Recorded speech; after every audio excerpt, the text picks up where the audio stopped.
Alright, right now we're discussing social responsibility, ethics, and morals.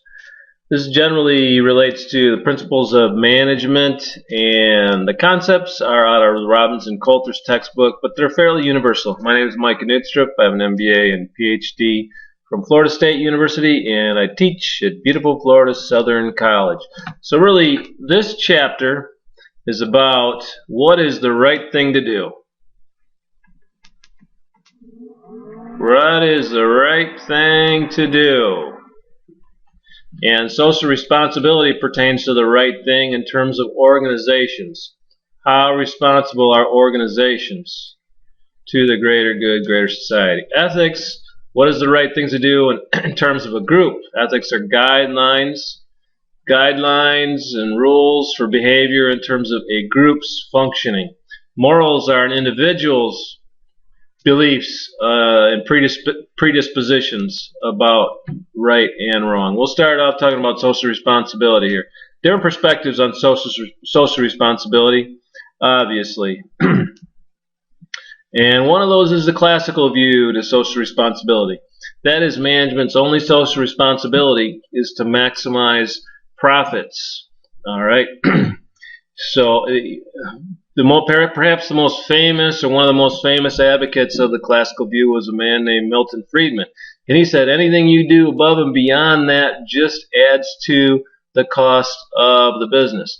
Our job is to follow the laws of the society where we operate, and then to make as much money as we can for our owners and give that money to them. All right. If we give money to different causes, say Habitat for Humanity and those sort of things, that just adds to the cost of the business. Let us take our profits, give it to our owners, and let them decide what they want to do.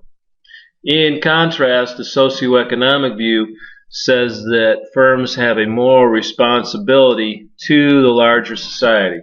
All right.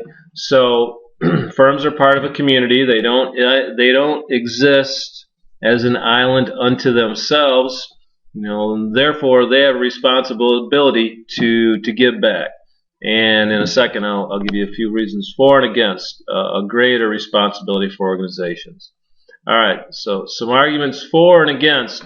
One is that there have been increasing public expectations about organizations. Organizations wield a lot of power in our society. They make a lot of money, and they affect our lives, and so public is expecting more and more for organizations to behave responsibility and to give back. Of course, this also maybe gives them a better image. People are more willing to shop at places that have a greater, that give more, greater amount to society. All right, you can think of lots of various causes when you think about social responsibility. It could be political causes, it could be animal rights, homeless people, various, for example, Ronald McDonald House, and those sort of things. All right, are ways that companies give back. And others that, this discourages further governmental regulation. A good public image for an industry, and people are willing to trust it more and not pass laws.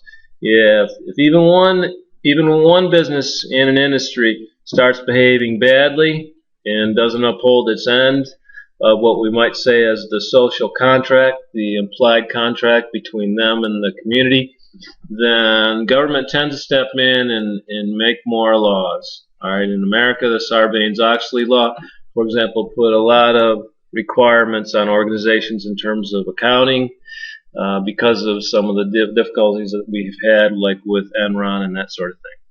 Some arguments against going above and beyond, against social responsibility. One is, as I just mentioned, it's a violation of profit maximization. We're spending money on all these other causes, and it's not going to our owners. Another might be that organizations lack skills. They're in business to make cars, sell hamburgers, whatever it might be. They're not in the business of all these other areas, and so maybe it's not an efficient use of their resources. Another is a lack of accountability. how much is enough? How much is enough when it comes to giving? You know, do you give 10%, 20%, half your profits, 1%? It's hard to say. How much is enough?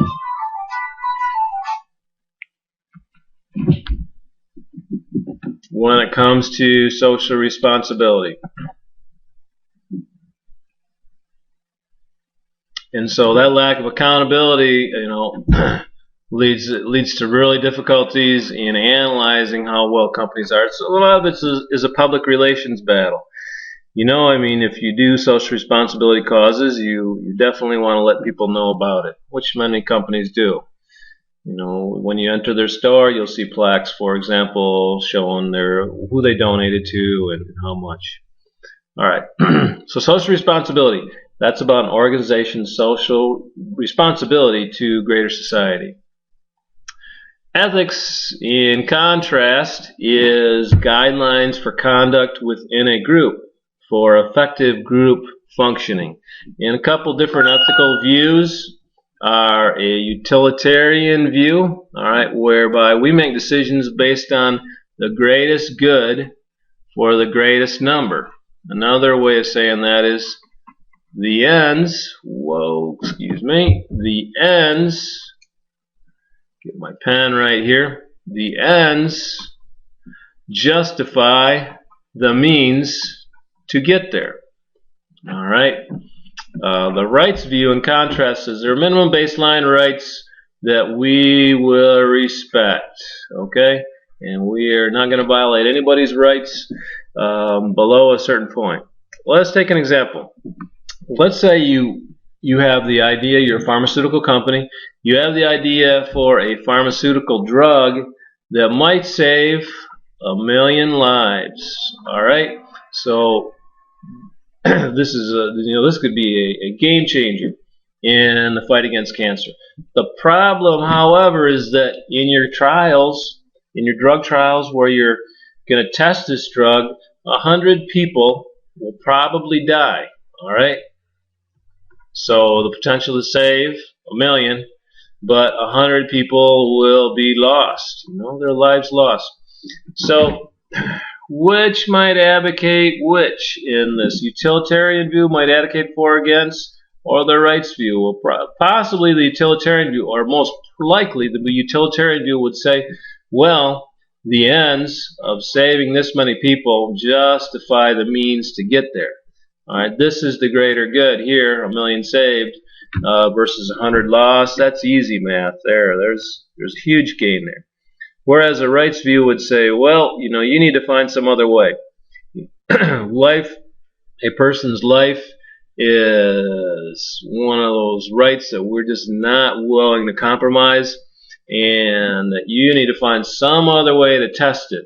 Maybe on smaller animals or something like that, but we are not going to violate someone's right to a life. Utilitarian view, rights view, there are several others. But those two are two of, you might say, the main views. All right. So ethics, guidelines for group conduct, rules and guidelines. Morals, in contrast, are at the individual level, and perhaps the most famous depiction or theory is the stages of moral development by Kohlberg, I believe, and there are 3 levels and 6 stages to the stages of moral development.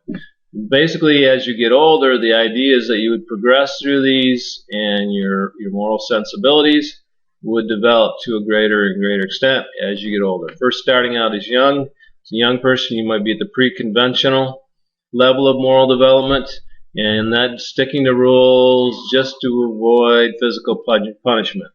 All right, a very common phrase that we use in that one is when the cat's away, the mice will play. All right, people will do whatever they can as long as they feel they're not going to get punished. Okay, so this is a very I guess in terms of who they impact, these people are just basically out for their own good. Second one might be following rules. Second stage is following rules only when it works in your immediate interest. These first two, are very low level, pre-conventional levels. As people get older, they move to a more, at least according to the theory, they move to a conventional level. The third stage being living up to what is expected by people close to you. Families, friends, associates, just the people you know. So you're taking care of yourself and the people you know. Other people you don't know or you'll never see, you don't really worry about how your actions affect them. Okay? So you spill a box of nails on a roadway, well, as long as you're not going to as long as you're not going to affect people you know, you might not go back and pick them up, for example. All right. The fourth level is a really contractual level. You maintain the contracts to which you have agreed. All right, be them spoken or written. You agree. This is very common in business. When you're in business, you sign a contract. It's expected that you live up to it. You don't have to go above and beyond if you don't want to, but you live up to it. All right, the final level, according to Kohlberg, is the principled level of moral development. And these are where you have principles and guidelines, for the greater good that you will follow even if there is some chance you will get in trouble for these. All right, we can think of many famous people, religious people and that sort of thing, where they went against the grain of their society to follow some greater good. Maybe you think of Gandhi. He went against the British laws, so British laws to get Indian independence, and just because he felt the laws were wrong, it doesn't matter if he risked his life or not. He was going to do what he thought was right. Jesus would be another example. So, what do you think are the most risky levels of moral development? Which is the safest? Where are most people at? Probably the safest level to be at is the conventional level. These are generally accepted guidelines, in a society. So you're probably safest when you operate here. When you're down here, well, chances are you're going to get thrown in jail. When you're up in here, sooner or later you keep at it. You keep breaking the law, keep doing things. Sooner or later there's going to be someone around that's going to catch you. And at the principled level, you're going against the grain of society, of the group of people you're around, and that's going to get you in trouble sometimes as well. You can think of perhaps a lot of martyrs through the years that have been killed because they have stood against what society believed is right. And often later on, we tend to see that their great contribution. So riskiest probably at the principle and the pre-conventional level. These people oftentimes tend to be remembered, somewhat, we might say, famous for their stand. These people are remembered, maybe we might say they're infamous for the things they end up doing. All right.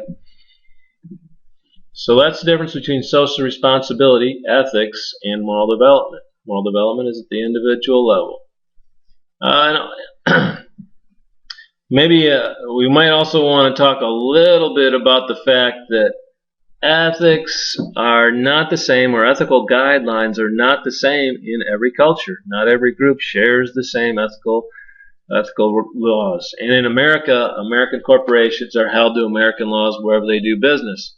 However, there is this adaptation in the Foreign Corrupt Practices Act that does allow American business people to do some things that would be normally illegal in America if it's considered to be a customary way of doing business. So for example, payments under the FCPA, payments to officials are permissible when it's an accepted practice in that country.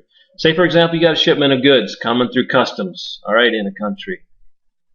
Coming through customs, and a customs official must check this before it's allowed entry into the country. If it's typical practice to give the customs official, customs officials get salaries, but if it's typical practice to give the customs official a tip or a bribe, as long as it's customary, then the FCPA allows it. If you're looking for preferential treatment, then you are still not allowed to do it. Like if your goods are 10th in line and you give a bribe of $500 to a foreign official so that you can become first in line with your goods, then that's corrupting a foreign official and you can't do that. But if you got to just pay to get your normal spot in line, then that's permissible under the FCPA. In a lot of places around the world, government officials are not paid a lot, and it's kind of expected that they'll accept some payments for them to do their job.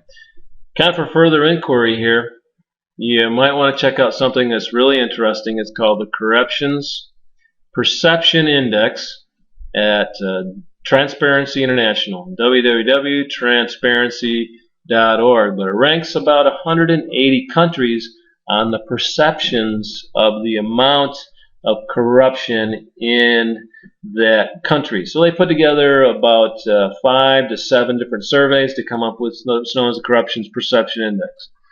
You'll be surprised at the countries that are perceived as being the least corrupt. And interesting to see where America or the United States falls. That's something you can check out. What are the perceptions of American corruption?